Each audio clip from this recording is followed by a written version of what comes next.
Hello my dear students. स्वागत है आपका study with Rampal ji sir पर। आज मैं लेकर आया हूँ आपके लिए क्लास 10 साइंस सब्जेक्ट का मॉडल पेपर। यह मॉडल पेपर आरबीएससी द्वारा 2025 की एग्ज़ाम के लिए जारी किया गया है, जिसका सॉल्यूशन मैं आपके लिए इस वीडियो में लेकर आया हूँ। अगर आप इस चैनल पर नए हैं और इस तरीके के क्लास 6 to 8 तक स्टडी मैटर प्राप्त करना चाहते हैं तो हमारे चैनल को ज़रूर सब्सक्राइब करें और अपने दोस्तों को भी शेयर करें। अगर आपको ये वीडियो अच्छा लगे तो आप कमेंट करके, और कोई क्वेरी हो इस वीडियो से संबंधित तो आप हमें कमेंट करके ज़रूर बताएं। कोशिश करेंगे आपके हर एक क्वेश्चन का आंसर देने की। तो शुरू करते हैं आज का अपना मॉडल पेपर। तो बच्चों, आप जानते हो कि जो मॉडल पेपर है या फिर जो अपना पेपर है एग्ज़ाम का, वो 3.25 घंटे का आता है और इसके 4 सेक्शन होंगे। पहला सेक्शन होगा जिसमें एमसीक्यूज और फिल इन द ब्लैंक्स होंगे। सेकंड सेक्शन में very short answer type questions. Third जो सेक्शन होगा उसमें शॉर्ट आंसर टाइप, और जो फोर्थ सेक्शन होगा उसमें लॉन्ग आंसर टाइप क्वेश्चंस होते हैं। तो जो अपना पहला क्वेश्चन है वो पहला क्वेश्चन है एमसीक्यूज और फिल इन द ब्लैंक्स से रिलेटेड। तो एमसीक्यूज में लगभग 18 एमसीक्यूज हैं और ये एमसीक्यूज, इनके आंसर आपके सामने दिए गए हैं। तो पहला है which statement regarding the reaction given below is false. जो नीचे जो रिएक्शन दी हुई है उससे रिलेटेड कोई स्टेटमेंट है ये, तो कौन सा स्टेटमेंट फॉल्स है। पहला है पीबीओ लेड ऑक्साइड प्लस कार्बन, और जब ये रिएक्शन करते हैं तो क्या बनता है, लेड और कार्बन डाइऑक्साइड। तो इसमें लेड इज बीइंग रिड्यूस्ड, तो सही है, लेड का रिडक्शन हो रहा है क्योंकि ऑक्सीजन का इसमें से हट रही है। दूसरा, कार्बन डाइऑक्साइड इज ऑक्सीडाइज, तो बच्चों कार्बन डाइऑक्साइड का काम नहीं है, यहाँ पे कार्बन है, तो कार्बन ऑक्सीडाइज्ड हो रहा है। तो यहाँ पे लेड है वो तो रिड्यूस्ड हो रहा है और कार्बन ऑक्सीडाइज हो रहा है, तो इसका मतलब ये दो सही है, पहला और तीसरा। तो सेकंड गलत है, लेकिन अपने पास आंसर में इस तरीके से दिया हुआ है, तो आंसर होगा अपना इसमें कार्बन डाइऑक्साइड इज ऑक्सीडाइज, तो इसका आंसर हो गया अपना सी, क्योंकि इसमें क्या है, ये स्टेटमेंट गलत है। और कार्बन डाइऑक्साइड का भी इसमें ऑक्सीडेशन हो रहा है क्योंकि कार्बन के साथ में क्या जुड़ रहा है, ऑक्सीजन। सेकेंड है which of the following method is suitable to protect an is frying pan from rusting. तो इनमें से कौन सी एक सूटेबल मेथड है जिससे एक फ्राई पैन को हम रस्टिंग से बचा सकते हैं। तो अप्लाइंग ग्रीस, तो जो फ्राइंग पैन की ग्रीस लगाना कहीं भी एक बुद्धिमानी की बात नहीं है। क्यों नहीं है, क्योंकि ग्रीस तो फ्राइंग पैन से उतर जाएगा, पेंट भी नहीं करना चाहिए। तो इसमें होता है जिंक की प्लेटिंग करना, तो अपना आंसर हो गया बाय जिंक प्लेटिंग। थर्ड है the molecular formula of ethane is C2H6 it has. जो अपना एथेन है उसका फॉर्मूला है C2H6, और जिसमें क्या होता है, 6 कोवलेंट बॉन्ड नहीं, इसमें कोवलेंट बॉन्ड होते हैं बच्चों 7। कैसे, जैसे 2 कार्बन है इस तरीके से और इनके साथ 3 हाइड्रोजन जुड़ी हुई है, तो कोवलेंट बॉन्ड कितने हो गए, एक तो दोनों कार्बन के बीच में और 3 इधर हाइड्रोजन के साथ और 3 इधर हाइड्रोजन के साथ, तो टोटल कोवलेंट बॉन्ड हो गए बच्चों 7। जो नेक्स्ट 4 नंबर क्वेश्चन है, फेरिक ऑक्साइड और एल्यूमिनियम, इनमें आपस में जब रिएक्शन होने के बाद में क्या ये Al2O3 बना। तो साथियों ये बच्चों ये कौन सी टाइप की रिएक्शन हो गई, तो कॉम्बिनेशन रिएक्शन है क्या, नहीं। डबल डिस्प्लेसमेंट हो रहा है, नहीं हो रहा है। डिकम्पोजिशन नहीं हो रहा है, इसमें हो रहा है सिंगल टाइप का डिस्प्लेसमेंट, क्योंकि कार्बन के साथ जो जो फिर एल्यूमिनियम है इसने क्या किया, इसका डिस्प्लेसमेंट कर दिया आयरन का, और अपना आंसर हो गया डिस्प्लेसमेंट रिएक्शन। फिफ्थ नंबर जो क्वेश्चन है, a solution reacts with ground egg shell to produce a gas which turns the lime water milky that will be in the solution. तो ऐसी कोई गैस जो क्या करती है, सेल के साथ क्या करेगी, रिएक्ट करेगी और एक गैस निकालेगी और वो गैस क्या करेगी, मिल्की वाटर को क्या कर देती है, वाटर को, लाइम वाटर को मिल्की बना देती है। तो बच्चों इसका आंसर होगा hydrogen chloride. If the bottom of the vessel is getting black and the outside while cooking food, it means अगर कोई वेसल है, कोई बर्तन है, उसका जो पीछे का, नीचे का, बाहर का जो फ्राई पैन, जो मान लो कोई सा भी वेसल है वो काला हो रहा है जब उस पर उसमें कोई फूड कुक कर रहे हैं, तो इसका मतलब क्या होगा? इसका मतलब ये होगा कि food is not cooked completely, नहीं, fuel is not burning completely. क्योंकि जब अगर फूड है या जो फ्यूल है वो ढंग से नहीं बर्न होता है तो वो एक वाइट ब्लैक कलर के फ्लेम के साथ जलता है। तो इसका आंसर हो गया fuel is not burning completely. Next जो 7 नंबर का एमसीक्यूज है वो है, in a plant xylem is responsible for. तो बच्चों जो जाइलम है वो किस चीज़ के लिए रेस्पॉन्सिबल होता है? तो xylem is responsible for transport of water. तो इसका आंसर हो गया ट्रांसपोर्ट ऑफ वाटर।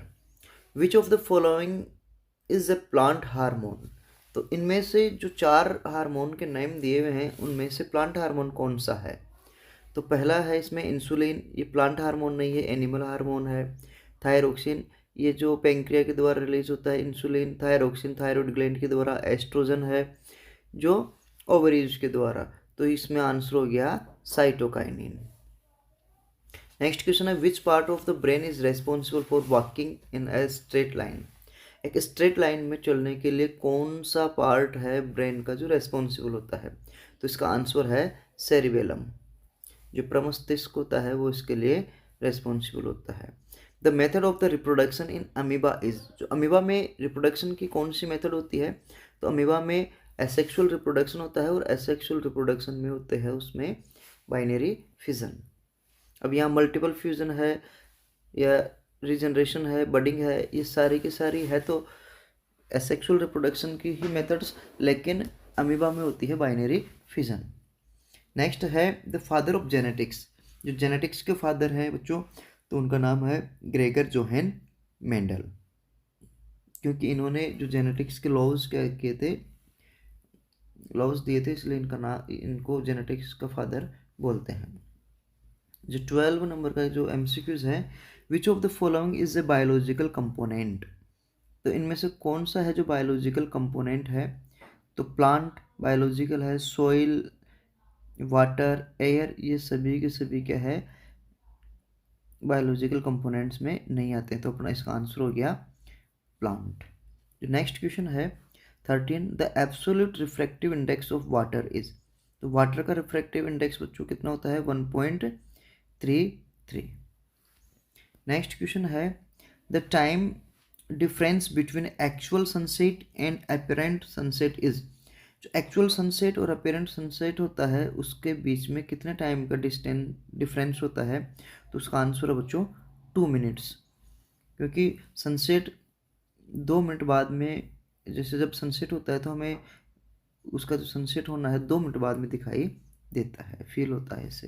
तो 15 नंबर है, an electric bulb is connected to a 220 volt generator if 0.5 ampere current flows through a bulb, then the power of the bulb is. तो बच्चों जब 220 volt का कोई अपने जनरेटर है उसमें आधा एम्पियर की इलेक्ट्रिसिटी फ्लो हो रही है, तो उसकी जो पावर कितना होगा? तो हम जानते हैं P बराबर क्या होता है? V/I। P बराबर P is equal to VI होता है। क्या होता है? VI। तो यहाँ वोल्टेज दिया हुआ है 220 और I है 0.5 एम्पियर। जब इनको मल्टीपल करेंगे तो क्या आएगा? 110 वाट। तो अपना जो पावर है उस बल्ब का वो कितना हो जाएगा? 110 वाट का। The value of resistance of a conductor depends on. जो रेसिस्टेंस है किसी कंडक्टर की वो किस चीज़ पे डिपेंड करती है? लेंथ ऑफ कंडक्टर पर डिपेंड करती है, जो क्रॉस सेक्शन एरिया है उसके ऊपर भी डिपेंड करती है, और मेटल की नेचर पे भी डिपेंड करती है। तो इसका मतलब ये सभी चीज़ों पे डिपेंड करती है। तो आंसर हो गया all of the above. 70 number question है, at the time of short circuit the value of current in a circuit. जो सर्किट के, जब शॉर्ट सर्किट के टाइम में जो अपना सर्किट है, उस सर्किट में करंट की वैल्यू क्या हो जाती है, तो कम करंट है उसमें हेविली इंक्रीज हो जाती है। एक साथ ही करंट का मान, उसमें जो वैल्यू है वो बहुत ज़्यादा बढ़ जाती है, जिसके कारण शॉर्ट सर्किट हो जाता है। नेक्स्ट है 18, the homogenous poles of a magnet have mutual. Homogenous जैसे एन एन पोल हो गया, एस एस पोल हो गया, ये दोनों आपस में क्या करेंगे, तो दोनों आपस में क्या करते हैं, रिपल्सन करते हैं। और हाइड्रोजनस पोल्स होते हैं जो अट्रैक्शन करते हैं। तो ये अपना जो पहला क्वेश्चन था, इसमें 18 MCQs थे। सेकंड क्वेश्चन है बच्चों, फिल इन द ब्लैंक्स। इस क्वेश्चन में ब्लैंक्स दिए हुए हैं जिनको अपन को फिल करना है। The decomposition of green vegetable in compost is reaction of. जो ग्रीन वेजिटेबल्स हैं वो जो कंपोस्ट में डिकम्पोज होती है, तो इस रिएक्शन को क्या बोलते हैं, तो बच्चों जब ये डिकम्पोज होती है तो उसके कारण एनर्जी रिलीज होती है, तो इसको हम बोलते हैं एक्सोथेर्मिक रिएक्शन। एक्सोथर्मिक रिएक्शन बोलते हैं इसे। तो ये वाली रिएक्शन का नाम क्या हो गया, एक्सोथर्मिक रिएक्शन। जो सेकंड है, इसमें आपको मैग्नीज डाइऑक्साइड की एल्यूमिनियम के साथ रिएक्शन करवाते हैं तो क्या बनता है, तो इसके साथ रिएक्शन करवाने पर बनता है बच्चों मैग्नीज, तो रिलीज हो जाएगा और इसके साथ में बनेगा एल्यूमिनियम ऑक्साइड Al2O3। तो हमें अब इधर बैलेंस किया हुआ है तो हमें बैलेंस करके लिखना है, तो यहाँ पे तो 3 आ जाएगा और यहाँ पे कितना आ जाएगा 2Al2O3, और एनर्जी इसके साथ हीट या एनर्जी रिलीज होती है। जो थर्ड है, इसमें space and space together form A central nervous system. तो कौन कौन सी चीज़ हैं जो मिलकर सेंट्रल नर्वस सिस्टम बनाती है, तो वो बनाती है ब्रेन एंड स्पाइनल कॉर्ड। ये दोनों मिलकर जो CNS का निर्माण करती है, सेंट्रल नर्वस सिस्टम का। नेक्स्ट है, the ozone layer provides protection from ultraviolet rays coming from sun. जो सन से आने वाली अल्ट्रावायलेट रेज से क्या करती है, प्रोटेक्शन करती है। तो आपको यहाँ UV न लिख के पूरा अल्ट्रा वायलेट रेज ये पूरा लिखना रहता है। The value of 1 kilowatt is equal to, 1 kilowatt है वो कितने जूल के इक्वल होता है, तो बच्चों 1 किलोवाट इक्वल होता है 3.6 इंटू 10⁻6 जूल। अब इसको हम कैसे निकालें, तो बच्चों एक आवर में कितने सेकेंड्स होती है, 3600, और किलोवाट में 1000, इसको अपन मल्टीपल करेंगे तो 3.6 इंटू 10⁻6 जूल आ जाता है। तो ये अपना आंसर हो गया। A cylindrical coil with several turns of closely wrapped insulated copper wire is called। एक सेवरल टर्न्स से बनी हुई कॉपर वायर की इस तरीके से जो नली है वो क्या कहलाती है, तो इसको कहते हैं बच्चों सोलेनोइड। हिंदी में इसको बोलते हैं परिनली का। ये 2 क्वेश्चन कंप्लीट हुए। अब है थर्ड क्वेश्चन, वो है very short answer type questions.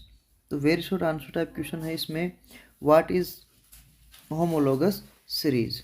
जो होमोलोगस सीरीज है वो क्या कहलाती है, तो a homologous series is a group of organic compounds with similar chemical properties and same functional groups. जो होमोलोगस सीरीज क्या होती है, जिसमें एक ही टाइप के जो कार्बनिक कंपाउंड्स हैं, ऑर्गेनिक कंपाउंड्स हैं, वो जुड़े रहते हैं और उसके अंदर उनकी जो प्रॉपर्टीज़ हैं और फंक्शनल ग्रुप भी क्या होते हैं, सेम होते हैं। जैसे methane, ethane, propane, alkane, alkenes, carbohydrates, ये सभी क्या कहलाते हैं? होमोलोगस सीरीज कहलाते हैं। Why are oils and fats containing food items affected by nitrogen? जो फूड आइटम्स हैं उनको ऑयल या फैट के वो नाइट्रोजन के द्वारा उनको कैसे रेसिस्ट किया जाता है? तो देखो, ऑयल एंड फैट कंटेनर्स हैं जिसमें फूड आइटम्स होते हैं वो नाइट्रोजन के द्वारा अफेक्टेड, बिकॉज नाइट्रोजन क्या होती है? नॉन रिएक्टिव गैस होती है जो कि इसके ऑक्सीडेशन को प्रिवेंट करती है, इसलिए उनके जो भी रेपर्स हैं उनके अंदर नाइट्रोजन भरी जाती है। नेक्स्ट है third, the pH value of fresh milk is 6। Explain what will be happen to its pH when it become curd? किसी या मिल्क है उसकी जो पीएच वैल्यू है वो 6 है, लेकिन क्या होगा अगर उसकी पीएच, अगर उसको कर्ड बना देंगे तो उसकी पीएच का क्या होगा? तो बच्चों, मिल्क की पीएच 6 होती है, ये सही है, लेकिन अगर हम उसको कर्ड बना देंगे तो कर्ड बनाते ही उसमें क्या हो जाता है? एक एसिड उसमें बन जाता है, उस एसिड का नाम है लैक्टिक एसिड। अब लैक्टिक एसिड बनेगा तो इसके कारण उसके एसिडिटी बढ़ेगी, और एसिडिटी बढ़ने से क्या होगा? जो अपना मिल्क है वो और एसिडिक हो जाता है। नेक्स्ट क्वेश्चन है, construct the electron dot structure of sodium chloride. तो जो सोडियम क्लोराइड का जो इलेक्ट्रॉन डॉट स्ट्रक्चर है वो हमें बनाना है।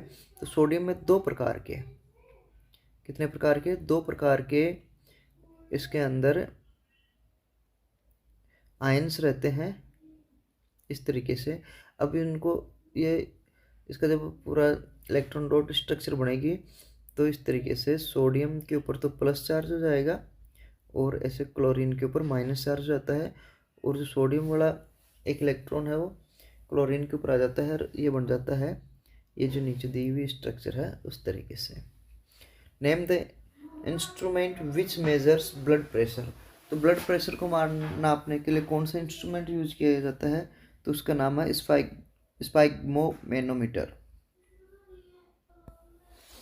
नेक्स्ट जो 6 नंबर है, name the smallest structure unit of the human nerve system.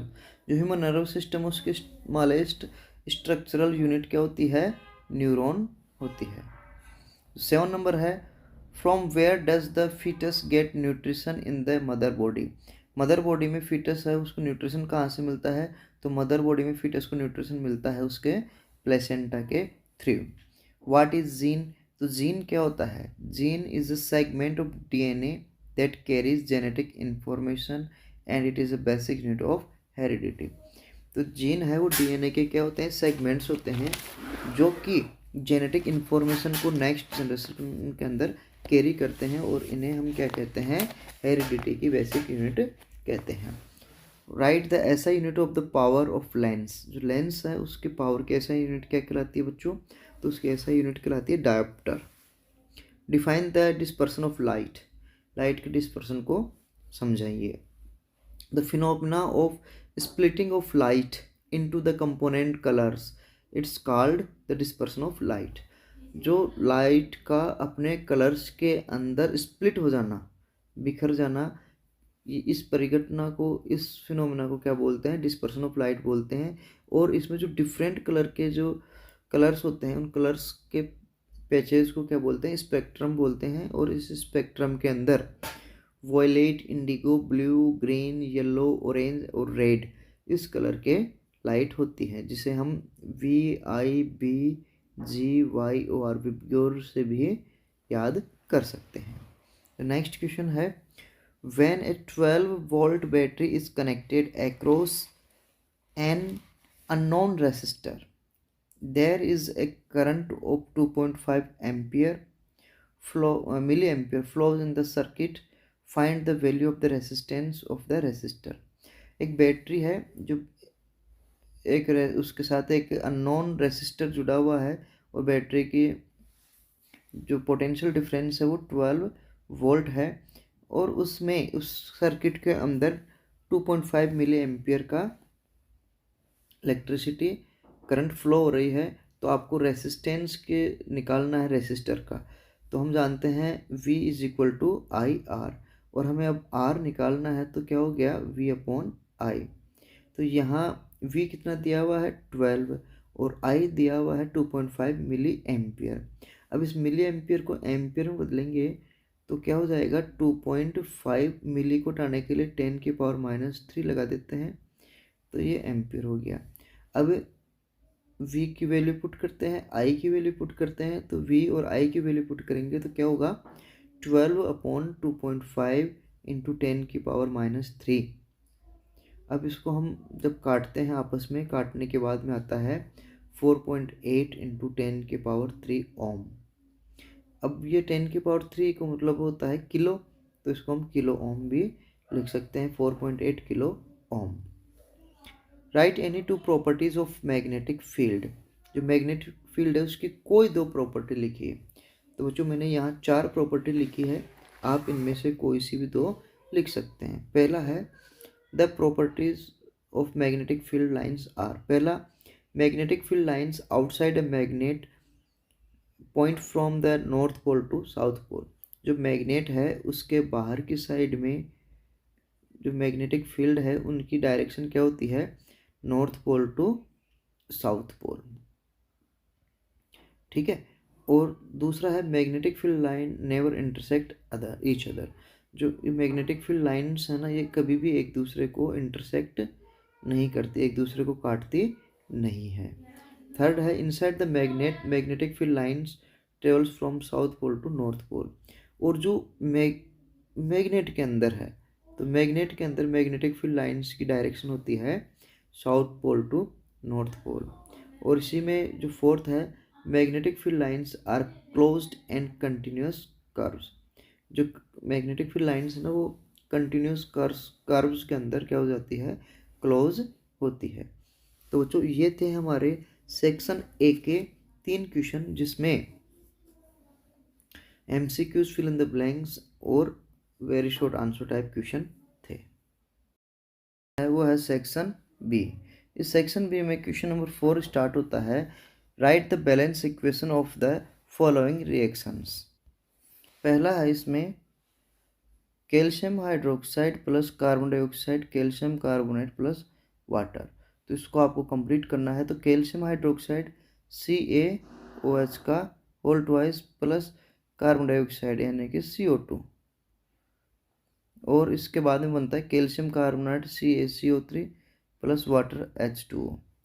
तो ये अपनी क्या हो गई, केमिकल रिएक्शन हो गई। दूसरा है जिंक प्लस सिल्वर नाइट्रेट, तो AgNO3।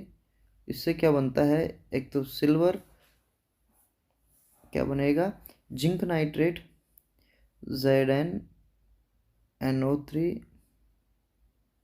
Whole twice plus silver twice Ag।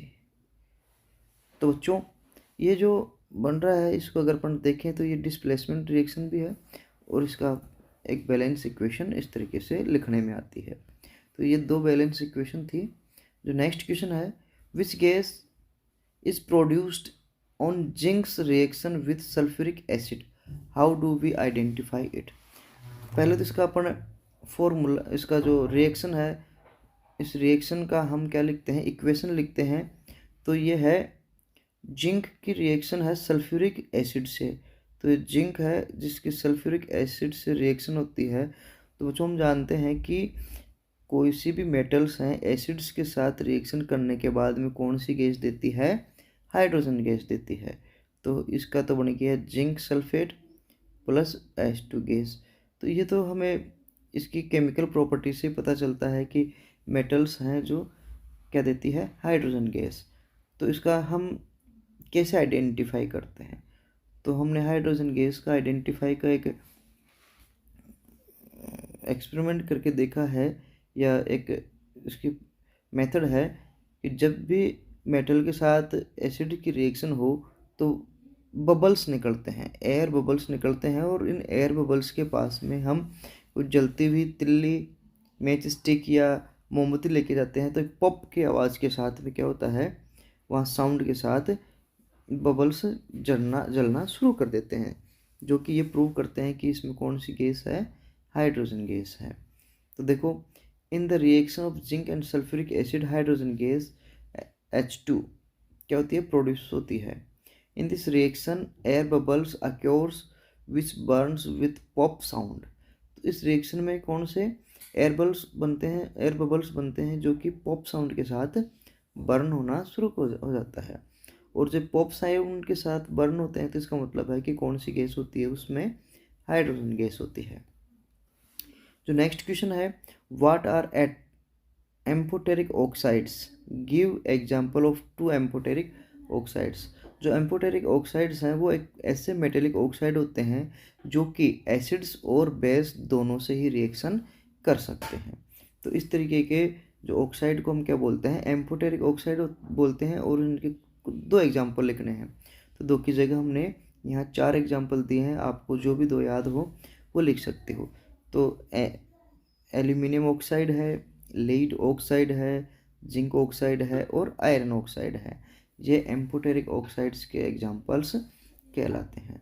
तो explain the break down of glucose during aerobic respiration.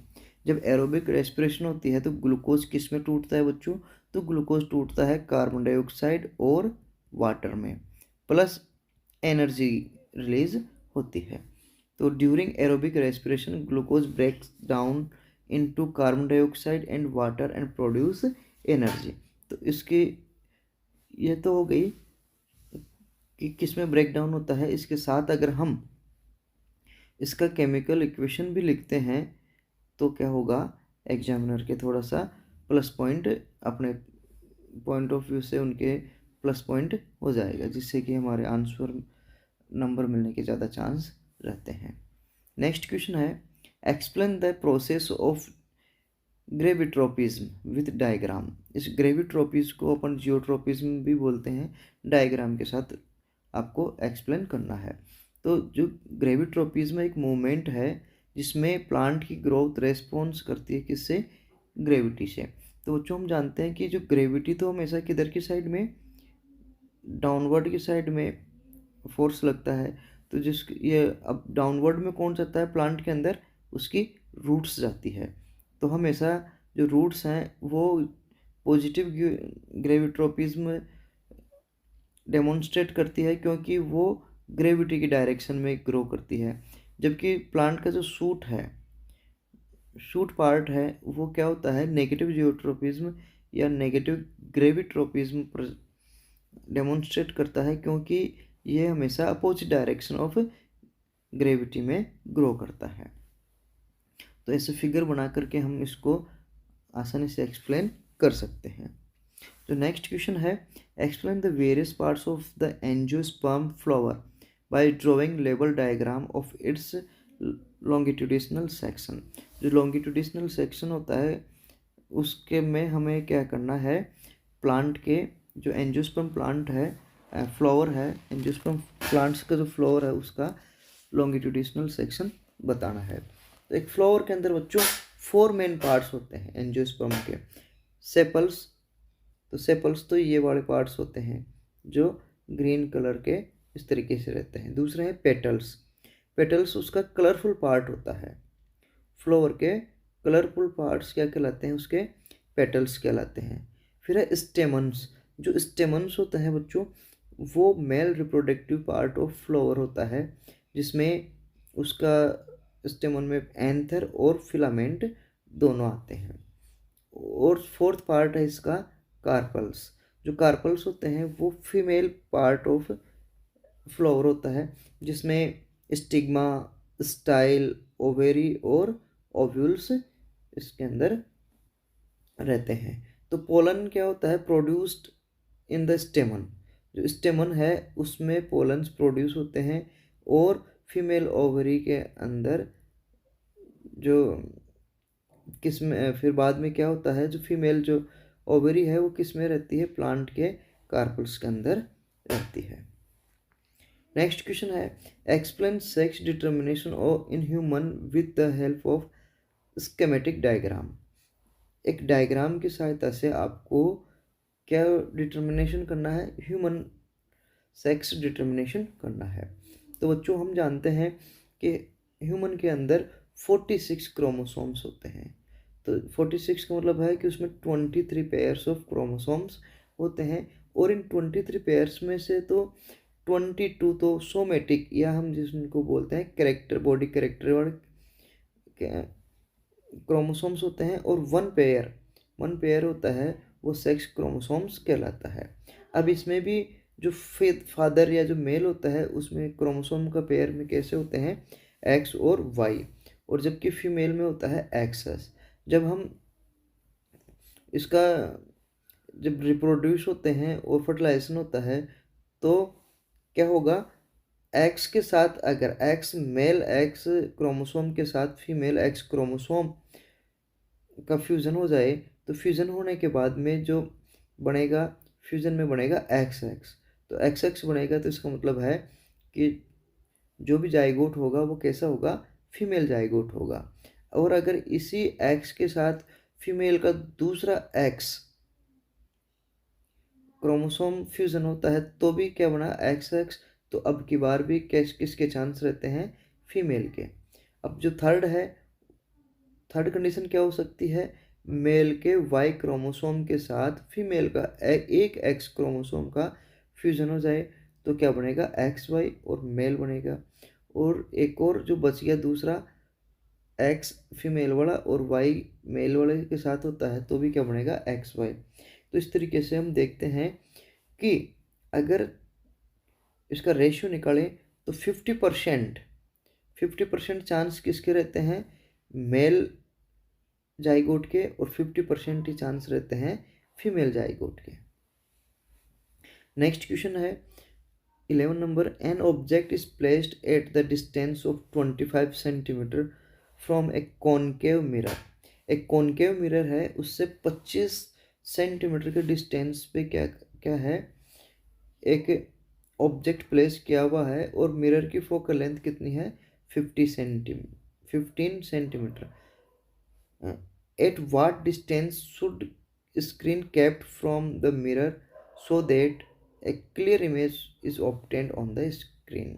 तो स्क्रीन के पास में या उस मिरर से कितनी दूर पर एक स्क्रीन रखी जाए ताकि उसमें उसकी क्लियर इमेज हमें दिखाई दे।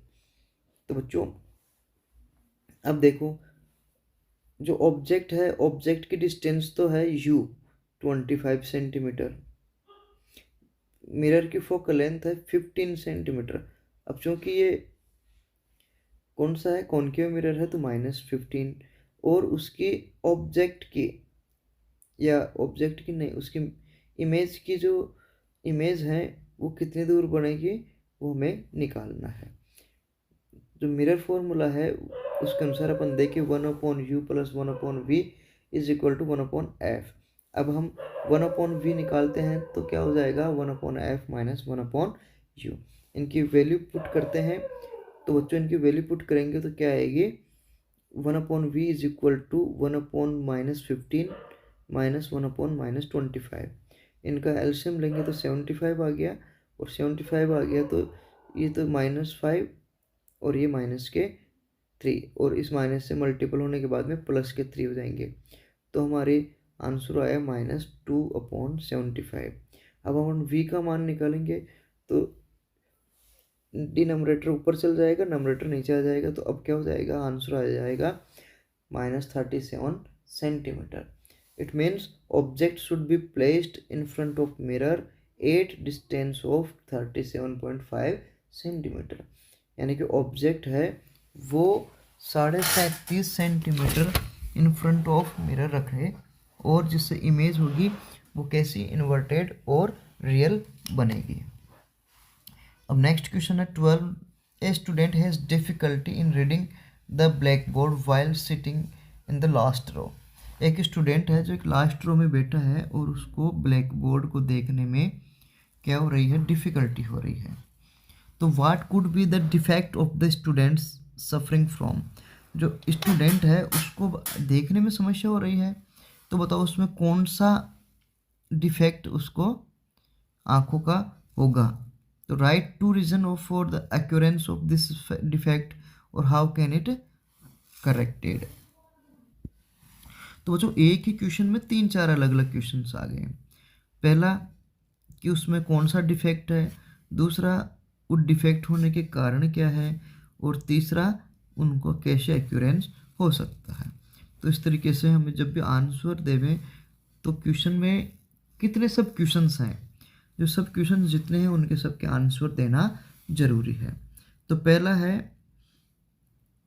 कौन सा उसमें डिफेक्ट है, तो since the child she cannot see the distant object like black board writing clearly, तो जो बच्चा है वो ब्लैक बोर्ड पे जो राइटिंग या लिखा हुआ है उसको क्लियरली नहीं देख सकता, तो इसका मतलब है he is suffering from defect of vision called myopia, जिसे मायोपिया के या शॉर्ट साइटेडनेस से वो क्या है, सफरिंग है। तो पहले क्वेश्चन का आंसर तो हो गया शॉर्ट साइटेडनेस या मायोपिया। दूसरा क्या कारण हो सकता है, तो मायोपिया के कारण क्या होते हैं, जो कॉर्निया है वो ज़्यादा कर्व्ड हो गया या फिर बीच में से फूल गया। दूसरा जो आई है उसकी फोकसिंग पावर बढ़ गई। तो ये तो दो इसके क्या है, रीज़न है। और इसको किस प्रकार से करेक्ट किया जा सकता है, तो by using spectacles continuing convex lens of suitable power, तो इसको हम आँखों के जो पावर जिसके हिसाब से हमें ज़रूरत है फॉर मायोपिया के हिसाब से, तो उस पावर का लेंस यूज करके या स्पेक्टेकल यूज करके हम इस मायोपिया को करेक्ट कर सकते हैं। तो ये क्वेश्चन नंबर 12 अपना कंप्लीट होता है। नेक्स्ट क्वेश्चन है बच्चों question number 13, right Fleming's left hand rule. तो फ्लेमिंग का जो लेफ्ट हैंड रूल है वो अपने को लिखना है।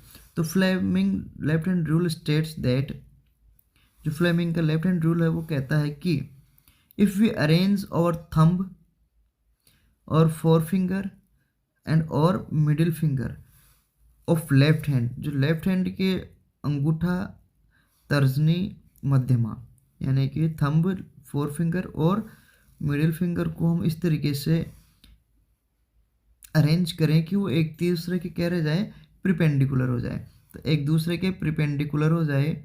तो इस प्रकार से फिर जो तीनों को प्रिपेंडिकुलर करने के बाद में जो थंब है, थंब की डायरेक्शन तो किसको, जो उस पर फोर्स एक्सपीरियंस होगा या फिर जो मोशन के कारण जो फोर्स के कारण जो मोशन होगा वो थंब रिप्रेजेंट करेगा। और जो मैग्नेटिक फील्ड है, इस मैग्नेटिक फील्ड की डायरेक्शन को फोर फिंगर रिप्रेजेंट करेगी। और जो मिडिल फिंगर है वो मिडिल फिंगर किसको रिप्रेजेंट करेगी, उस कंडक्टर के अंदर फ्लो होने वाली करंट की डायरेक्शन को। जो सेक्शन 3 है जिसको हम सेक्शन सी बोल रहे हैं वो क्या है, उसमें देखो क्वेश्चन नंबर 14, उसमें पहला है why plaster of Paris should be kept in the moisture proof container. Answer है plaster of Paris should be stored in moisture should not be stored in moisture container because should not आएगा है ना यहाँ पे, क्योंकि जो plaster of Paris है एक पाउडर होता है जो वाटर एब्जॉर्ब या मॉइस्चर को एब्जॉर्ब कर लेता है और एक हार्ड सब्सटेंस बन जाता है जिसे हम क्या बोलते हैं, जिप्सम। तो इसलिए कभी भी पीओपी को मॉइस्चर में या फिर पानी के अंदर नहीं रखा जाता और उन्हें मॉइस्चर प्रूफ कंटेनर में रखते हैं। यहाँ नोट नहीं आएगा क्योंकि जो कैल्शियम सल्फेट है H2O, इसको वाटर के साथ जैसे ही कांटेक्ट में आता है तो एक कैल्शियम सल्फेट डाइहाइड्रेट बनता है जिसे क्या बोलते हैं, जिप्सम। तो why is distilled water not a conductor of electricity while rain water is, जो डिस्टिल वाटर है वो इलेक्ट्रिसिटी कंडक्ट क्यों नहीं करता जबकि रेन वाटर करता है। तो बच्चों क्या होता है, डिस्टिल वाटर में जो डिस्टिल वाटर है वो एक अच्छा कंडक्टर इसलिए नहीं होता क्योंकि उसमें एसेंशियल जो आयंस हैं, जो एसेंशियल आयंस है इलेक्ट्रिसिटी कंडक्ट करने के लिए, फ्लो करने के लिए, वो उसमें डिस्टिल वाटर में नहीं होते हैं। जबकि जो रेन वाटर है उस रेन वाटर के अंदर जो अलाउ, जो आयंस हैं वो होते हैं जो उन्हें इलेक्ट्रिसिटी कंडक्ट करने के लिए अलाउ करते हैं। अब इसी जो क्वेश्चन है, क्वेश्चन नंबर 14, इसी का जो अथवा है और, तो और का जो पहला क्वेश्चन है, HCl shows acidic characteristics in aqueous solution whereas it does not show acidic character in alcoholic solution। जो HCl एसिड है वो पानी के सॉल्यूशन में तो अपने एसिडिक कैरेक्टर को शो करता है जबकि अल्कोहल में नहीं करता है। इसका क्या कारण है? तो बच्चों, हाइड्रोक्लोरिक जो एसिड है वो एक्वेटिक या एक्वस जो सॉल्यूशन है उसमें इसलिए अपनी एसिडिटी या फिर अपने जो एसिडिक प्रॉपर्टी को शो करता है क्योंकि एक्वस सॉल्यूशन के अंदर फ्री हाइड्रोजन आयन होते हैं जो कि वाटर में डिसॉल्व होते हैं, जबकि जो एसिडिक प्रॉपर्टी है वो अल्कोहल में नहीं होती क्योंकि वहाँ पर जो HCl है, हाइड्रोजन क्लोराइड है, वो डिसॉल्व नहीं होता और हाइड्रोजन आयंस के अंदर ब्रेक डाउन नहीं होता, जिससे कि वहाँ पे एसिडिक कैरेक्टरिस्टिक्स शो नहीं होती। तो दूसरा है इसी का, why does dry hydrogen chloride gas note change in the colour of dry litmus paper. जो ड्राई हाइड्रोजन क्लोराइड गैस है वो ड्राई लिटमस पेपर के कलर को चेंज क्यों नहीं करती? तो बच्चों, हम जानते हैं कि हाइड्रोजन क्लोराइड है, HCl है, वो एसिड होता है और एसिड होते हैं जो ब्लू लिटमस को रेड में कन्वर्ट कर देते हैं। लेकिन अगर लिटमस पेपर अपना ड्राई है या फिर जो सॉल्यूशन है, गैस है, वो भी ड्राई है, मॉइस्चर नहीं है, तो लिटमस पेपर का कलर चेंज नहीं होता है। क्यों नहीं होता है? क्योंकि dry hydrochloric gas doesn't change the colour of dry litmus paper because it does not contain hydrogen ions, क्योंकि इसमें किसी भी तरीके के हाइड्रोजन आयंस नहीं होते हैं। और litmus paper only change colour when comes it contact with hydrogen ions, और लिटमस पेपर का कलर तभी चेंज होता है जब इसके कांटेक्ट में हाइड्रोजन आयंस आएंगे। तो क्वेश्चन नंबर 15 है, उसका पहला है, explain the different methods of contraception. जो कॉन्ट्रासेप्शन है, जो गर्भ निरोधक है, उसकी डिफरेंट मेथड्स हैं, वो आपको एक्सप्लेन करनी है। तो बच्चों, methods of contraceptions that are available include implants, urine devices. जो इम्प्लांट्स यूटेराइन डिवाइसेस है, UIDS है, इंजेक्शंस है, पिल्स हैं, वेजाइनल रिंग्स हैं, बैरियर मेथड्स हैं, स्टरलाइजेशन है या इमरजेंसी कॉन्ट्रासेप्शन, और जिसको अपन नेचुरल मेथड्स हैं और कंडोम्स हैं। ये सभी बेस्ट प्रोटेक्शन के क्या है, कॉन्ट्रासेप्शन के मेथड्स हैं जो इजीली हमें अवेलेबल हो जाते हैं। और जो इनमें जो कंडोम्स हैं वो बेस्ट अवेलेबल प्रोटेक्शन है अगेंस्ट सेक्सुअली ट्रांसमिसेबल इन्फेक्शन। जो STIs हैं उनके द्वारा, उनके प्रोटेक्शन के लिए इजीली ये जो मेथड है वो क्या होती है, कारगर सिद्ध होती है। तो इसी का जो सेकंड है, व्हाट इज मेंस्ट्रुअल साइकिल। जो मेंस्ट्रुअल साइकिल क्या होती है? तो बच्चों, the menstrual cycle is a series of natural changes that occurs in a woman's body. जो एक नेचुरल सीरीज है ना, वुमेन्स की बॉडी में होने वाले चेंजेस की कंटिन्यूस सीरीज होती है, जिसमें जो वुमेन्स हैं उसमें each month to prepare for pregnancy. जो हर एक एग है, जो हर एक मंथ में प्रेगनेंसी के लिए क्या होता है, प्रिपेयर होता है। और it is a part of womens reproductive life starting to puberty and ending to the menopause. और जो ये मेंस्ट्रुअल साइकिल है वो वुमेन्स रिप्रोडक्टिव लाइफ साइकिल का एक पार्ट होता है जो कि प्यूबर्टी से शुरू होता है और मोनोपोज तक चलता है।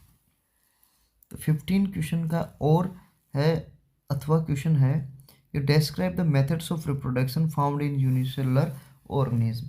जो यूनिसेलुलर ऑर्गेनिज्म है उसमें फाउंड होने वाली रिप्रोडक्टिव मेथड्स हैं उनके बारे में लिखना है। तो बच्चों, यूनिसेलुलर ऑर्गेनिज्म में जो सबसे पहले तो किस टाइप का रिप्रोडक्शन पाया जाता है, एसेक्सुअल टाइप का।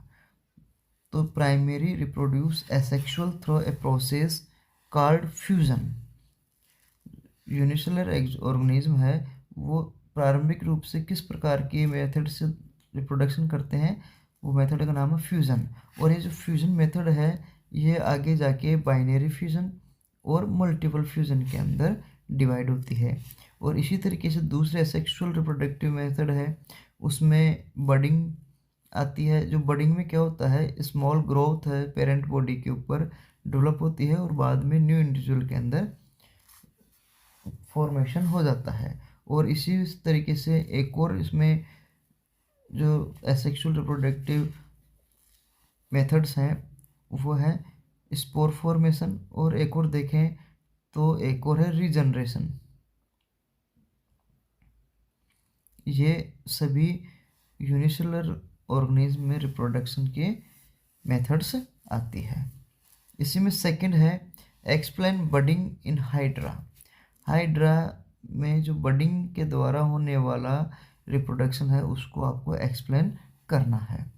तो अगर हम इसको फिगर के साथ डायग्राम के साथ एक्सप्लेन करें तो ज़्यादा इफेक्टिव रहेगा। तो budding in hydra is a type of asexual reproduction where a new hydra grows from a bud on the side of an existing hydra। तो बडिंग है हाइड्रा में एक एसेक्सुअल रिप्रोडक्शन का ही टाइप है जिसमें क्या होता है कि एक पेरेंट हाइड्रा के साइड में एक छोटी सी बड डेवलप होना शुरू कर देती है, और डेवलप होती हुई बड आगे जाके डेवलप होकर एक नए हाइड्रा के अंदर कन्वर्ट हो जाती है। और जो यहाँ हाइड्रा है जब मैच्योर होता है तो पेरेंटल हाइड्रा से क्या हो जाएगा, टूट जाता है और ब्रेक होके एक नए न्यू हाइड्रा का में कन्वर्ट हो जाता है और नए इंडिपेंडेंट ऑर्गेनिज्म के रूप में डेवलप हो जाता है।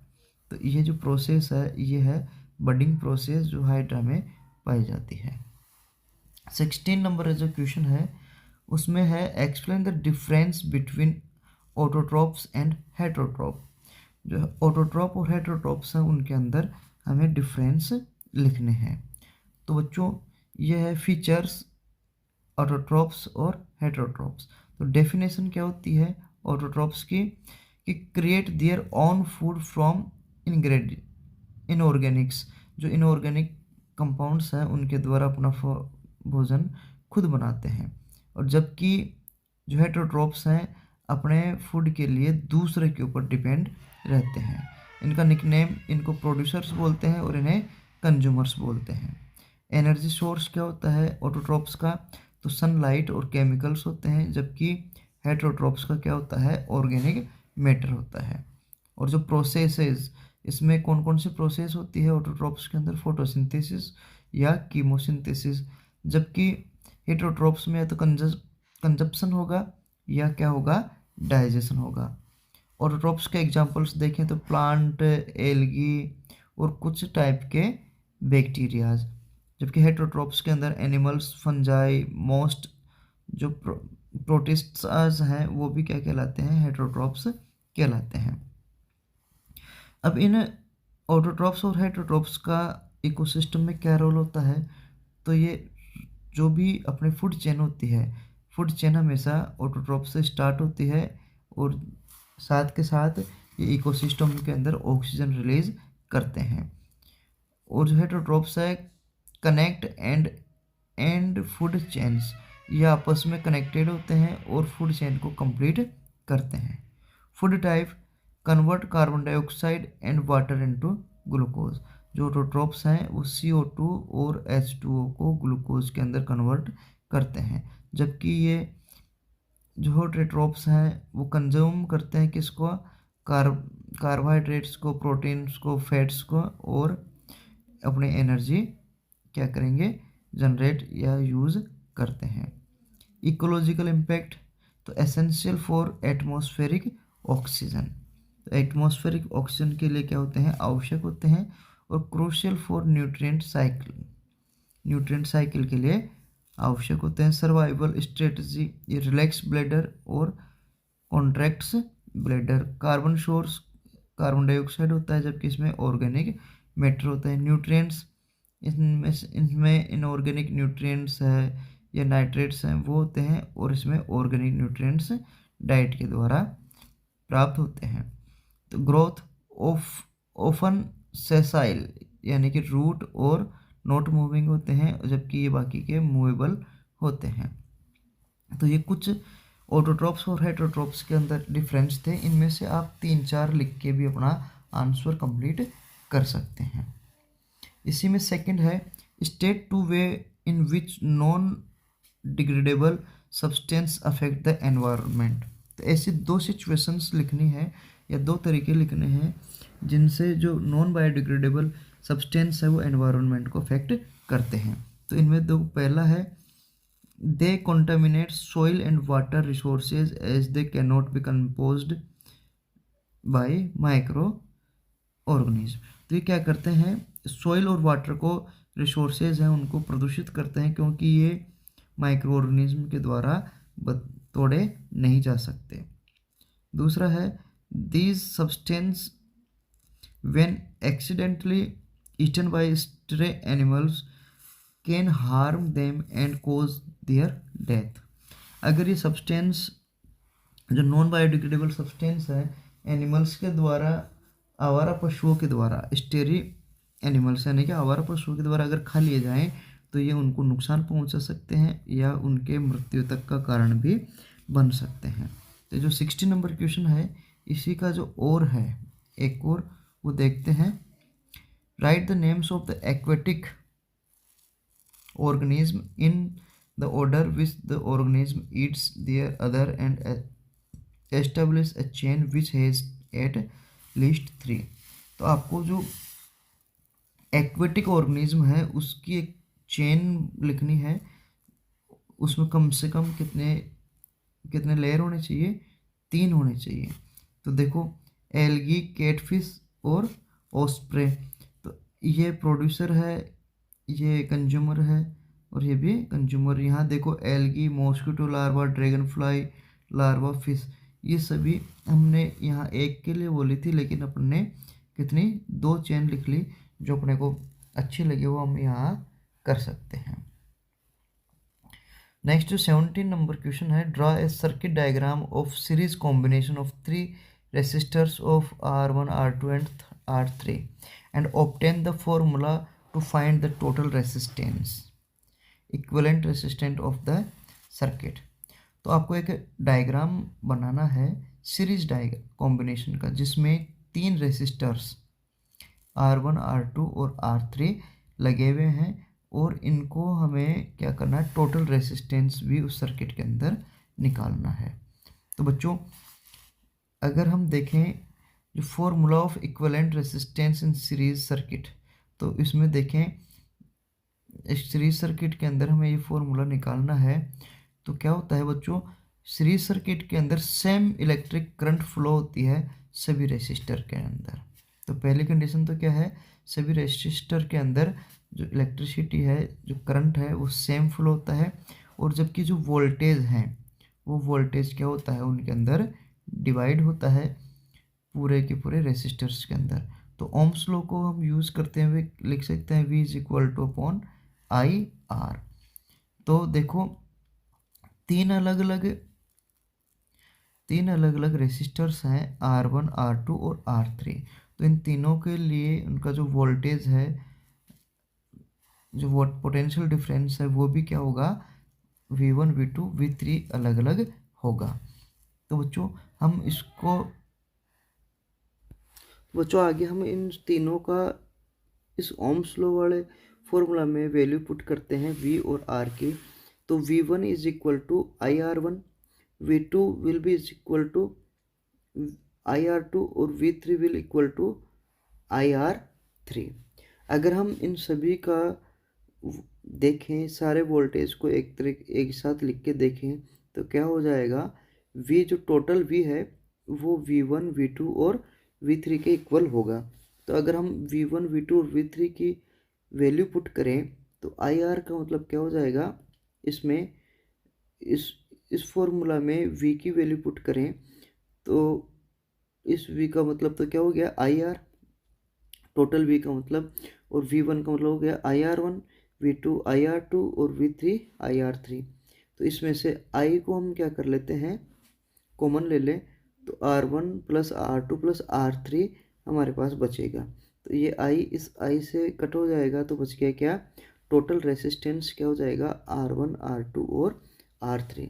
तो इस प्रकार हम कह सकते हैं कि जो सीरीज सर्किट होता है उसमें जो टोटल रेसिस्टेंस है वो ऑल डिविजनल रेसिस्टेंस के सम के इक्वली होता है। तो यहाँ R1 R2 और R3 इस ओम्स लॉ के हिसाब से जो टोटल R है वो किसके बराबर होगा, R1 plus R2 plus R3 के टोटल के बराबर होगा। और जो इनका जो वोल्टेज है V, पोटेंशियल डिफरेंस है, वो भी किसके बराबर होगा, V1 plus V2 plus V3 के सम के इक्वल होता है। इसी का सेकंड क्वेश्चन 17 का जो और है वो क्वेश्चन क्या कह रहा है, draw A circuit diagram of A parallel combination of 3 resistors of resistance R1, R2 and R3 and obtain the formula to find the total resistance equivalent resistance of the circuit। आपको एक parallel combination है वो बनाना है, उसका circuit diagram बनाना है जिसमें 3 resistor R1, R2 और R3 जुड़े हुए हैं और अपने को उसका इक्विवेलेंट रेसिस्टेंस भी जो फॉर्मूला है वो निकालना है। तो सबसे पहले तो देखो इनका कॉम्बिनेशन करते हैं, तो इस तरीके से एक सर्किट डायग्राम बनाएंगे और उनको सर्किट बनाएंगे और 3 रेसिस्टेंस को पैरेलल एक दूसरे के जोड़ देते हैं और उनका रेसिस्टेंस है R1, R2 और R3। इसका डेरिवेशन देखें, द वोल्टेज अक्रॉस, इस पैरेलल जो कॉम्बिनेशन है उसमें अपन इसका वोल्टेज देखेंगे तो पूरे के पूरे सर्किट के अंदर इसका वोल्टेज क्या रहता है, सेम रहता है। जो उसका पोटेंशियल डिफरेंस है वो सेम रहेगा। फिर the total current I is the sum of the current flowing through each resistor using Ohm's law. तो जो I है इसमें जो करंट फ्लो हो रही है वो करंट फ्लो इन तीनों में ही क्या होगी, अलग अलग होगी और टोटल करंट I इन तीनों अलग अलग करंट I1, I2 और I3 के सम के इक्वली होती है। तो ओम्स लॉ के अनुसार V is equal to IR और हम अगर I निकालें तो I is equal to V upon R। अब यहाँ पे R1, R2 और R3 तीन अलग अलग है और तीनों के लिए ही उसकी जो करंट है वो भी डिफरेंट है, इसलिए हम इसको इस तरीके से कह सकते हैं कि I1 is equal to V upon R1, I2 is equal to V upon R2 और अगर देखें I3 is equal to V upon R3। तो इस तरीके से हम इसको जो टोटल करंट है, इस टोटल करंट का देखेंगे तो टोटल करंट I क्या हो जाएगी, I is equal to I1 plus I2 plus I3।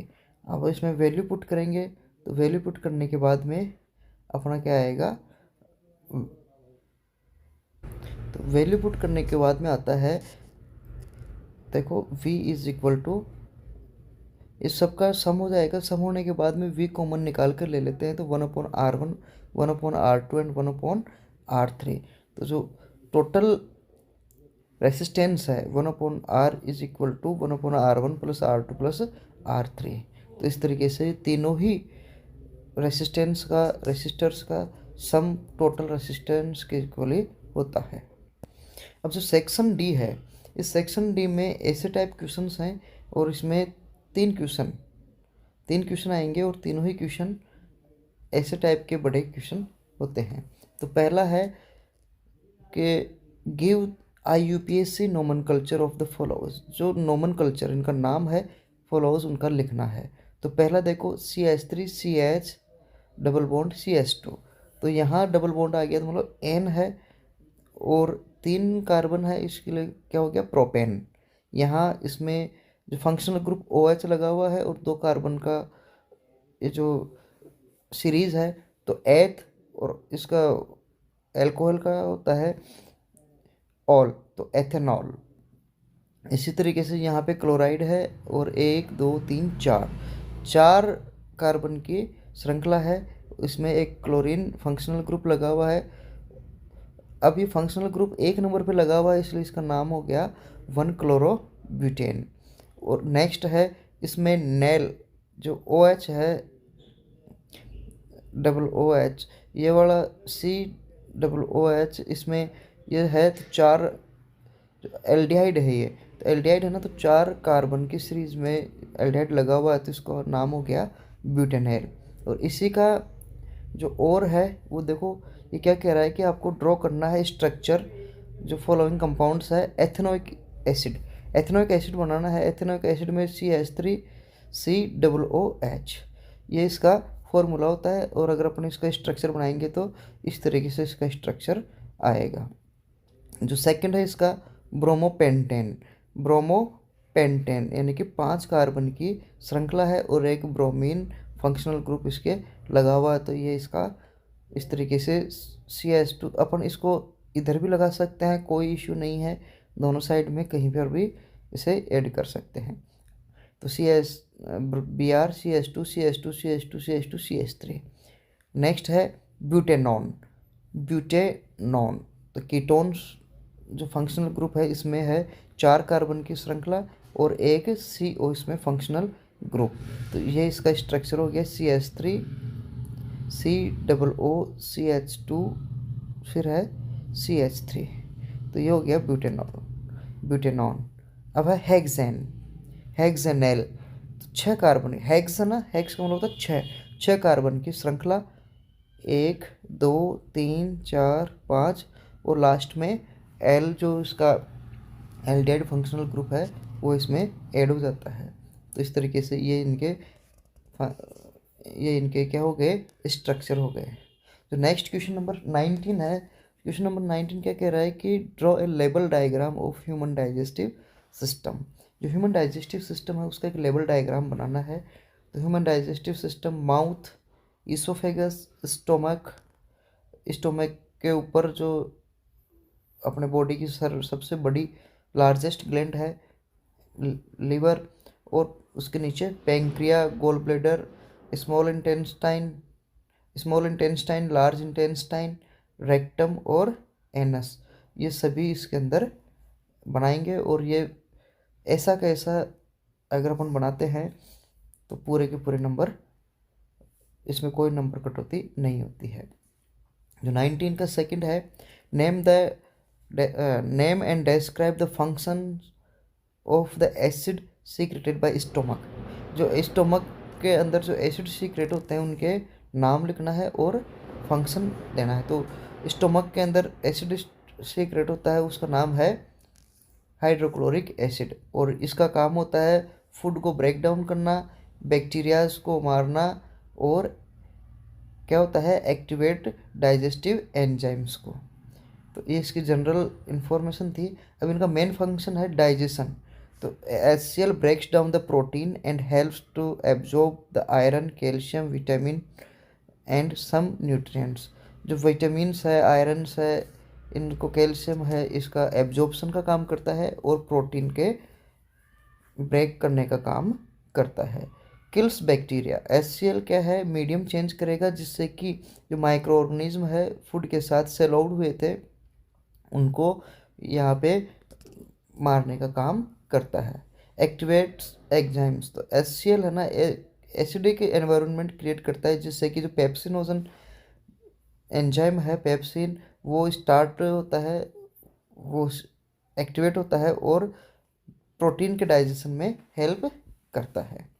तो इसी का जो थर्ड है कि वाई, क्वेश्चन का 19 का जो क्वेश्चन है उसका third, why is the length of small intestine longer in herbivorous animals. जो हार्बिवरस एनिमल्स हैं उनमें स्मॉल इंटेस्टाइन की लेंथ ज़्यादा क्यों होती है। तो जो हार्बिवरस एंजाइम्स हैं उसकी स्मॉल इंटेस्टाइन इसलिए लंबी होती है क्योंकि these animals eat plant based food and that are high in cellulose which takes a long short time to digest। क्योंकि जो हार्बिवरस एंजाइम, जो हार्बिवरस एनिमल्स होते हैं, एनिमल्स क्या करते हैं, हर्ब्स को खाते हैं, और हर्ब्स में सेलुलोज जो सेलुलोज है, सेलुलोज की मात्रा क्या होती है, ज़्यादा होती है। सेलुलोज की मात्रा ज़्यादा होने के कारण उसको डाइजेस्ट होने में जो थोड़ा लंबा टाइम लगता है, तो लंबा टाइम लगेगा तो इसलिए इंटेस्टाइन की लंबाई भी थोड़ी, स्मॉल इंटेस्टाइन की लंबाई भी थोड़ी ज़्यादा होती है। इसी 19 क्वेश्चन के सेकंड है, और का जो पहला क्वेश्चन है वो है draw A label diagram of human excretory system. Human excretory system का एक आपको लेबल डायग्राम बनाना है। तो ह्यूमन एक्सक्रेटरी सिस्टम के जितने भी पार्ट्स हैं उन सभी पार्ट्स को अपन को इसमें ऐड करना है। इसी का सेकंड है right any two functions of kidney. तो किडनी के कोई दो फंक्शंस लिखने हैं।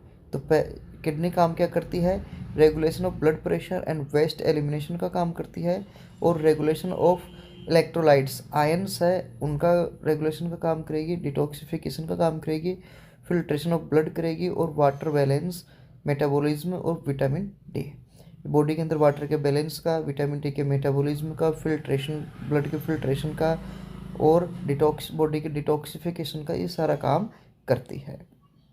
जो दो पूछे थे लेकिन अपन ने इसके 5 बता दिए, जो भी हमें याद रहे वो हम इसका आंसर लिख सकते हैं। और इसी का थर्ड है व्हाट इज़ आर्टिफिशियल डायलिसिस।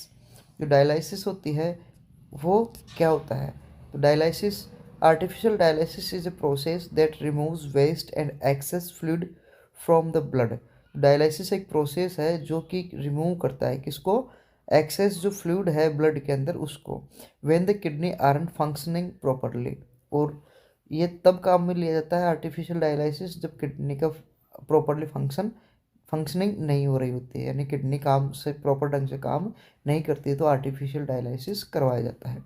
और इसको हम किस दूसरे नाम से भी जानते हैं जिसको अपन बोलते हैं हीमोडायलिसिस, और यही क्या कहलाती है, एक आर्टिफिशियल किडनी भी बोलते हैं। क्वेश्चन नंबर 20 है। तो क्वेश्चन नंबर 20 का जो पहला क्वेश्चन है वो क्या है, what do you understand bye refraction of light. Light के रिफ्रैक्शन से आप क्या समझते हैं। तो इसके अंदर एक क्वेश्चन तो हो गया लाइट के रिफ्रैक्शन की, आपको डेफिनेशन देनी है। दूसरा है draw a ray diagram of to obtain the mirror with the help of concave mirror. तो आपको एक रे डायग्राम बनाना है कॉनकेव मिरर की हेल्प से। अब कौन कौन सा बनाना है, कौन सी सिचुएशन है, पहली सिचुएशन है जब object is located at the centre of curvature, जब ऑब्जेक्ट सी पर रखा हुआ हो, कौन से वाले मिरर के अंदर है, कॉनकेव मिरर के अंदर। और दूसरा है इसी के अंदर जब ऑब्जेक्ट कहाँ रखा हुआ हो, फोकस के ऊपर रखा हुआ हो। तो अपने पास दो कंडीशन है, इन दोनों कंडीशन पे हमें क्या बनाना है, डायग्राम, इनके रे डायग्राम बनाने हैं। तो इस तरीके से एक ही क्वेश्चन के अंदर 3 क्वेश्चन है। तो इसका आंसर स्टार्ट करते हैं। रिफ्रैक्शन ऑफ लाइट, पहला है रिफ्रैक्शन ऑफ लाइट। तो refraction is the bending of light when it passes from the one medium to another due to change of its speed। जो रिफ्रैक्शन क्या है कि लाइट की एक बेंडिंग होती है, जब एक मीडियम से दूसरे मीडियम में लाइट एंटर करती है तो उसकी स्पीड में चेंज आ जाता है, जिसके कारण थोड़ी सी वो बेंड हो जाती है। This occurs because light travels at different speed in different media, bending depends on the refractive index of the two media follows Snell's law. क्योंकि ये इसलिए होता है, बेंड इसलिए होती है कि डिफरेंट मीडिया होते हैं, इन डिफरेंट मीडिया में लाइट की जो स्पीड है वो भी क्या होती है, डिफरेंट होती है, डिफर होती है, वेरी करती है, जिसके कारण लाइट क्या हो जाती है, बेंड हो जाती है। और जो ये रिफ्रैक्शन है वो मीडिया, जिस भी मीडियम में से ये ट्रेवल करेगी उसके रिफ्रैक्टिव इंडेक्स के ऊपर डिपेंड करती है। तो जो ये तो हो गया रिफ्रैक्शन ऑफ लाइट। अब है जो दो सिचुएशन दी हुई थी उन दोनों सिचुएशन के ऊपर अपन रख के देखते हैं। तो पहला है जब ऑब्जेक्ट कहाँ पे हो, सेंटर ऑफ कर्वेचर पे यानी कि सी पे हो। तो ये अपना कौन सा मिरर है, कॉनकेव मिरर है। कॉनकेव मिरर में ये एफ है, ये सी है, और सी पे अगर अपन ने कोई ऑब्जेक्ट रखा है तो हम जानते हैं कि अगर सी से कोई ऑब्जेक्ट रखा हुआ है और तो वो क्या हो गई, उस लाइट रिफ्रैक्ट होके कहाँ से निकलती है, एफ से। तो अब ऐप से अगर लाइट रिफ्रैक्ट होके निकलती है तो बच्चों ये हो गया अपना, कहाँ पे डिमिनिश, कहाँ पे आके एक दूसरे को क्रॉस करेगी, एफ के ऊपर। तो एफ के ऊपर क्रॉस करेगी तो इसका मतलब है कि अपना इमेज भी कहाँ बनेगी, फोकस के ऊपर, सॉरी एफ पे क्रॉस करेगी और ये वापस कहाँ आती है, क्रॉस करके वापस ये एक दूसरे को इंटरसेक्ट करेगी वापस सी के ऊपर। कहाँ इंटरसेक्ट करेगी, सी पर इंटरसेक्ट करती है रिफ्रैक्शन के बाद में। तो अपना जो इमेज है वो इमेज भी कहाँ बनती है, वापस सेंटर ऑफ कर्वेचर सी पे। तो देखो, a ray parallel to the principal axis reflects through the focus F. अगर कोई रे है एक्सिस के पैरेलल आती है तो वो एफ से या फोकस से रिफ्लेक्ट होकर निकलती है। दूसरा, रे पासिंग थ्रू द फोकस, वो वापस कहाँ पैरेलल होती है, किसके, सेंटर ऑफ एक्सिस के। और ये दोनों जहाँ पे जाके मिलती है वो जगह है सी। अब ये जो सी पे जाके मिलेगी तो सी तो वही पोजीशन है जहाँ पे अपना ऑब्जेक्ट रखा हुआ था, इसलिए वापस जो ऑब्जेक्ट की जो इमेज होगी वो भी कहाँ बनेगी, सी पे। तो बच्चों सेंटर ऑफ कर्वेचर पे अगर रखा हुआ है तो इमेज भी सेंटर ऑफ कर्वेचर पे बनती है, और same size of the object, object की सेम साइज की ही होती है। और इसकी नेचर कैसी होगी, रियल होगी, और इस कैसी होती है, इन्वर्टेड, उल्टा बनती है। अब जो नेक्स्ट सिचुएशन है कि object is located at focus. Object कहाँ पे रखा हुआ है, लाइक फोकस पे रखा हुआ है। तो फोकस पे रखा हुआ है तो इसके द्वारा जो बनने वाली जो इमेज है वो भी कैसी होगी बच्चों, इमेज यहाँ पे बनेगी कैसी, इमेज जाएगी कहाँ पे, सी से अवे, कहाँ पे जाएगी, सी से अवे, और कहाँ पे, इन्फिनिटी पे। और इन्फिनिटी पे बनती है तो इन्फिनिटी पे बनेगी, इसका मतलब कैसी होगी, लार्ज होगी, हाईली लार्ज होगी, रियल होगी और इन्वर्टेड होगी। तो इस तरीके से अपने पास में दो सिचुएशन थी और दोनों सिचुएशन का हमने रे डायग्राम यहाँ पे देखा है। तो नेक्स्ट क्वेश्चन है question number 20। What do you understand by reflection of light. पहले था रिफ्रैक्शन, अब है reflection. Draw a ray diagram to obtain the image of help of convex lens. वो आपको रे डायग्राम बनाना है और कॉन्वेक्स लेंस के हिसाब से उसको यूज़ करते हुए। और कौन कौन सी सिचुएशन में बनाना है, तो पहली सिचुएशन है जब ऑब्जेक्ट इन्फिनिटी पे हो, और दूसरी सिचुएशन है जब ऑब्जेक्ट 2f और f1 के बीच में हो। तो बच्चों अब यहाँ हम देखते हैं पहली जो सिचुएशन है, इस सिचुएशन के हम देखेंगे अगर ऑब्जेक्ट, पहले तो रिफ्लेक्शन का आंसर देंगे। तो reflection of light is a phenomena where light ray bounce back after striking a smooth or polished surface. The two laws of reflection are। तो रिफ्लेक्शन क्या होती है, एक फिनोमेना है लाइट का जिसमें लाइट किसी सरफेस से स्ट्राइक करके या स्मूथ या पॉलिश्ड सरफेस से स्ट्राइक करके वापस बाउंस बैक हो जाती है। और ये दो नियम पे क्या करती है, ये दो नियम है उनके ऊपर डिपेंड करती है। पहला है इसमें इन जो एंगल ऑफ इंसिडेंट है और एंगल ऑफ रिफ्लेक्शन है दोनों ही एक दूसरे के इक्वल होते हैं। दूसरा इंसिडेंट रे, रिफ्लेक्टेड रे और नॉर्मल, तीनों एक ही सरफेस के अंदर होता है। लेंस की बात कर रहे हैं, कॉन्वेक्स लेंस है। कॉन्वेक्स लेंस में अब ऑब्जेक्ट कहाँ पे रखा हुआ है, इन्फिनिटी पे। तो पहले इसमें जो इन्फिनिटी पे है तो रिफ्लेक्शन के बाद में कहाँ मिलेगी, एफ पे। कहाँ पर, जो जहाँ पे F2 पे जाके ये मिलती है, F2 पे जाके मिलती है तो एक दूसरे को इंटरसेक्ट करती है। तो यहाँ पे जो इमेज बनेगी वो कैसी होगी, हाईली डिमिनिश होगी। और कॉन्वेक्स लेंस में जो बनने वाली इमेज है वो कैसी होती है, रियल होती है और इन्वर्टेड होती है। तो यहाँ ये पहला डायग्राम हो गया। और जो दूसरी है F2 F1 और F1 के बीच में, ये 2F1 है और ये F1 है, इसके बीच में कहीं पर भी रखेंगे तो जो इमेज है वो इमेज कहाँ बनेगी, 2F2 के अवे। तो रे डायग्राम इसका ये बना गया। तो हम देखेंगे कि रिफ्लेक्शन के बाद में कहाँ पे 2F2 के दूर, 2F2 के दूर जाके इमेज बनती। जैसे ये F2 हो गया और ये 2F2 हो गया, और इससे बियॉन्ड, इससे साइड में, इससे दूर जाके इमेज बनती है।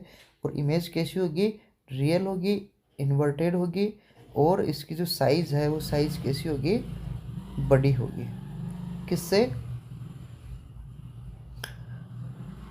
जो इमेज, जो अपना ऑब्जेक्ट है उससे एनलार्ज्ड होती है।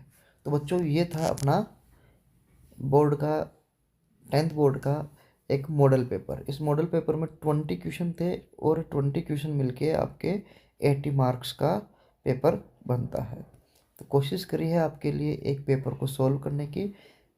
आपको और मैं फ्यूचर में एक और पेपर लेकर आ रहा हूँ, उस पेपर का भी हम आंसर सॉल्यूशन देखेंगे। Thank you.